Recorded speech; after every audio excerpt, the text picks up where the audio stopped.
welcome to Radical Dogs. My name is Will, privateer racer. We're here at Donington Park. If you haven't seen race 1, there's already a video on that. We're just going to go into race 2.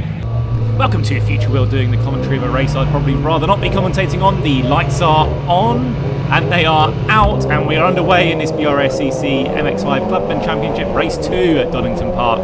We started alongside Shay Pearce, and I think we are pretty much still alongside him. We've had a good start though, and we're going to go around the outside. Graham Rumsey's pretty close and is alongside down into turn 1, going all the way around the outside here, putting our trust in our fellow racers not to drive us off the circuit here. We've been given just enough room, and we're alongside Graham now. You can't see him in the rearview mirror, and there he is. He's actually gone up, and we've actually gone past Jake Styles in car number 2. You can see behind us, actually losing it, Tim Storer, and behind, I think, managing to avoid contact. He's got a car, I think it might be Tim going all the way around on the long way round on the grass. Lucky to avoid contact down there, and it's a fast corner down the Craner curves. But anyway, that's given us a bit of room behind us. Graham Rumsey locking a brake and almost having contact with Rob Greensmith in front of him. But that's given us a bit of a run now, so we're going to take this nice and smoothly so we can get a decent run down the back straight. The slipstream can be quite powerful here at Donington Park, especially down the long Starkey straight at the back of the circuit here, but we haven't really been able to get close enough to Graham to really pick up that. We were just kind of following in the slipstream. Up ahead, cars side by side as they go through the chicane. No one making contact, but actually everyone's slowing down a bit, so we have got a bit of speed up now. And if you look behind us, actually the two cars are a long way back. But actually, as we come down, that is Alan Hawkins in 722 making his way down the inside there. We could have closed that off, but I'm not sure Alan would have been able to stop if we had. So avoiding contacts and actually giving up 2 spaces there, down on the inside. And actually we braked far too late. We've locked up and we're going into the side of Alan, who had actually given space on the inside. Not much to say there. It's a pretty stupid mistake, and we're at the back of the field. Alan gets going again as well, fortunately. We have caused some damage to his car, and apologies if you do hear the frustration. I think it's mostly drowned out by the sound of the engine. It does sort of repeat at various points throughout the rest of this race. I think the idea, and we're already kind of making our way. We were right at the back of the field, and we're making our way back through a couple of cars. That's car 58, I think. That's Dale Whiteman and Andy Studdard as well. Making our way back, so we're already back up to 31st, but this is going to be a long race. And well, I know I'm going to get a penalty flashed up on the screen there. If you've seen the thumbnail, you know we get disqualified at the end of this. So I mean, I'm not going to. As you can see, I'm pretty frustrated at the whole thing. It's just a stupid mistake. You can go back and have a look. Actually, we're already making our way back up through the field. The car's not too badly damaged actually, so we're able to sort of keep on at sort of the pace we were driving at before, which means we are catching down the start-finish straight. So we've got the inside line there, so that is car number 66, Dave Sculler, who's down on the inside, and Dave is maintaining that position, so I think we've just backed out of that move. No need for more contact, especially when we know we're going to get a penalty anyway. I didn't think I was quite realised I was going to be disqualified for it, but I guess it's fair enough. Anyway, we've got the inside line here, and again just planting the car on the apex, and there's no way back from there, so back up to position 30, and we've got a couple of cars up ahead. I think that's car 57, Simon Browning. We're down the inside of Simon. He gives us room. Actually, yeah, that's the second place we're getting up. That's car number 55 going wide.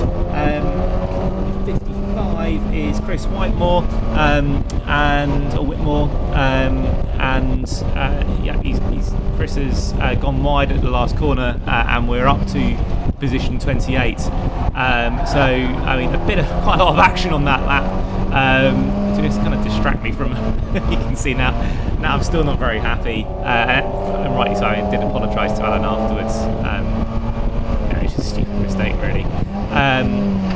Braking way too late. I think he could have gone back, which is brakes far too late, and actually we skipped ahead a couple of laps, and we've managed to catch up there with car 74, Jason Eisbert, and Jason is well, we're going a bit defensive just to discourage any move down the inside. There's flames coming out of the exhaust, if I'm not mistaken, actually. Of the car in front. I believe that's 577 of Chris Stelwell, who I messed up the pronunciation of his name last time, so sorry, Chris. But we got it right this time round, hopefully. We're behind Chris as we go down to the old hairpin, looking for a place to pass. Got a bit of a run up the hill here, and it may be that we can get taking the defensive line is Chris up, and we're probably not going to be able to make it around here, so we've got to put it on the grass. But no, Chris brakes later, but we've got the inside line now, so he's had to go a bit slower. And as you can see from the lap time, we're already a second and a half down from the fastest lap of this race, which is more or less the same as the fastest lap of last race, despite the damage actually. But we've got a good run out here. We're going to get the slipstream down the back straight, and I think we're going to pop out and take the inside line for the chicane. So unless Chris brakes mega late, we've probably got this place sewn up, and yeah, we're through. No need for any further battling. Actually, if you look behind us, by changing positions there, Chris has come under pressure, and there's going to be a battle for the hairpin, and yeah, losing out a position there. So not a great couple of corners there for Chris. But we're on our way, and we're going to skip forward another couple of laps to lap 6 of this 15-minute race. And up ahead, we have car 700, I think. That's Greg Graham. And we're just going to try and follow him through down the start-finish straight. Bit too far ahead, I think, here to pick up a significant slipstream. We've actually done our fastest lap of both this race and the last race. I was kind of counting the best of the races, so we were slightly faster in qualifying, but we've actually managed to, despite the slight damage to the right front, actually managed to do the fastest lap of the 2 races put together, really. But anyway, we're catching up here, and potentially going to get a move going defensive into the old hairpin, but because we've been able to take that wider line, we're going to get a run probably up the hill here, and I think we're going to be able to do it if we can get the inside line, which we have just about, and Greg not covering off the inside line, and we've managed to take a full advantage of that, and we're going to be able to try and avoid, that's it, keep it on the circuit and avoid any sort of switcheroo action up into the 2 corners at the top of the hill coppice, down to the Starkey Straight. So we have had a pretty poor race so far. I don't quite know what led to that incident, but actually as we go up ahead, as you saw, actually Alan managed to get away from that incident before we did. He's had a good race so far, but there you can see him, he's in the gravel, so that has meant that he ends up not finishing the race after all, but that was not as a result of the contact we'd had earlier. So he's found his way into the gravel and ends up not finishing the race. We are going to skip forward again to the last lap of the race. There aren't any further changes in position, so we do finish the race at 25th.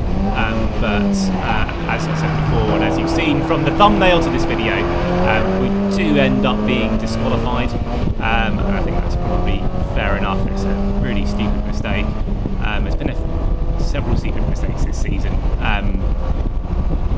Took the decision to do the next race, but yeah, there was certainly a large part of me that doesn't really want to be carrying on making silly mistakes, so we're going to try and get some more driver training just to try and train some of this stuff out.